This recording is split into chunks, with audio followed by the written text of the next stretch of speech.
दोस्तों जय हिंद। दोस्तों बहुत सारे लोगों का सवाल है कि उनका मैथमेटिक्स कमज़ोर है, यानी गणित कमज़ोर है, तो क्या मैं रेलवे की परीक्षा पास कर सकता हूँ। तो चूँकि ये सवाल किसी एक ने पूछा, लेकिन मुझे क्या लगा कि वाकई ये बहुत सारे लोगों का सवाल होगा, क्योंकि मुझे भी कभी कभी मैथमेटिक्स कुछ ट्रिकी क्वेश्चंस ऐसे आते हैं जो कि हार्ड होते हैं। तो क्या अगर आपने मैथमेटिक्स क्वेश्चन छोड़ आते हैं या कम करते हैं तो क्या आप रेलवे की परीक्षा पास कर पाएंगे।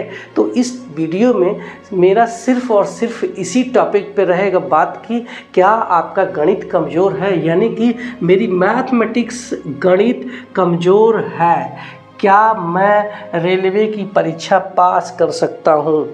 तो यस, आपकी अगर गणित कमज़ोर है, मैथमेटिक्स आपकी कमज़ोर है, तो भी आप बड़े ही आसानी से रेलवे की कोई भी परीक्षा पास कर सकते हैं, बशर्ते आपकी जो भरपाई है गणित वाला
जनरल साइंस के 30 और रीजनिंग के 30 है, यानी कि इस तरीके से डिवाइड हो गया। हमारा 100 क्वेश्चंस टोटल बन जाते हैं। लेकिन मान लीजिए आपके 20 क्वेश्चंस आपको नहीं आते हैं, ठीक है, 20 क्वेश्चंस आपको नहीं आते हैं, बहुत हार्ड लगता है, तो आपको बाकी ये 3 जो सब्जेक्ट हैं, यानी कि जीके, जनरल साइंस और रीजनिंग, इसमें आपको अच्छे स्कोर करने होंगे। क्योंकि अक्सर मैंने जब देखा है कि जो भी ये कट ऑफ लिस्ट जाती है, तो आपको जो कट ऑफ लिस्ट है वो टोटल 70 के आसपास होती है अनरिजर्व की।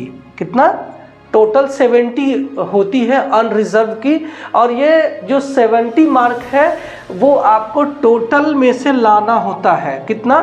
टोटल 100 में से 70 लाना होता है। तो मान लीजिए कि आपने ये 20 क्वेश्चंस यहाँ से मैथमेटिक्स के बिल्कुल हाथ नहीं लगाते हैं, छोड़ देते हैं, आपको बहुत कठिन लगता है, तो भी आप जो है जीके के 20 और जनरल साइंस के 30 और रीजनिंग के 30, यानी 30-30, 60-20, 80 क्वेश्चंस हो जाते हैं। 80 क्वेश्चंस में से भी आप अगर 10 क्वेश्चन नहीं करते हैं तो भी आप इस टारगेट को अचीव कर लेते हैं, यानी एटलीस्ट 70 मार्क आपने गेन कर लिया। आप छोड़ आइए, बड़ा ही आसानी से आपका सिलेक्शन हो सकता है। तो मेरा इस वीडियो में बनाने का एक ही मकसद है कि आप श्योर सिलेक्शन करेंगे, बशर्ते आपको दूसरे सब्जेक्ट में अच्छे स्कोर करने होंगे, अच्छा मार्किंग करना होगा। एटलीस्ट जो टारगेट है 70 का, ये 70 प्लस तो लाना ही है, तभी आपका सिलेक्शन होगा। और यही एवरेज मेरिट ही जाती है। ऐसा ज़रूरी नहीं है कि आप इसमें पास करेंगे तभी आप रेलवे की परीक्षा पास करेंगे। आप टोटल जो क्वेश्चंस है, टोटल सब्जेक्ट है, उनमें से स्कोर करना होता है।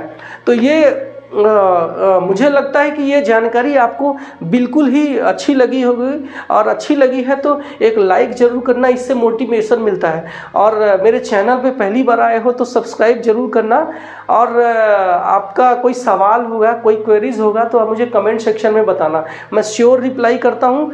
और ये वीडियो को उन लोगों तक पहुँचाना जिसको इसकी ज़रूरत है, जो लोग ये डाउट में रहते हैं कि मेरा ये सब्जेक्ट कमज़ोर है। मैं सिर्फ मैथमेटिक्स की बात नहीं कर रहा हूँ, ध्यान रखना। अगर मैथमेटिक्स के अलावा आपको रीजनिंग हार्ड लगती है तो आप रीजनिंग जो है इसको आप थोड़ा कम कर सकते हैं, लेकिन यहाँ पे वेटेज देना होगा मैथमेटिक्स का। तो ये चीज़ें आपको अच्छे से समझ में आ गई होगी, ऐसा मैं आशा करता हूँ। मिलते हैं किसी नए वीडियो में, किसी नए टॉपिक पे। तब तक के लिए बाय बाय।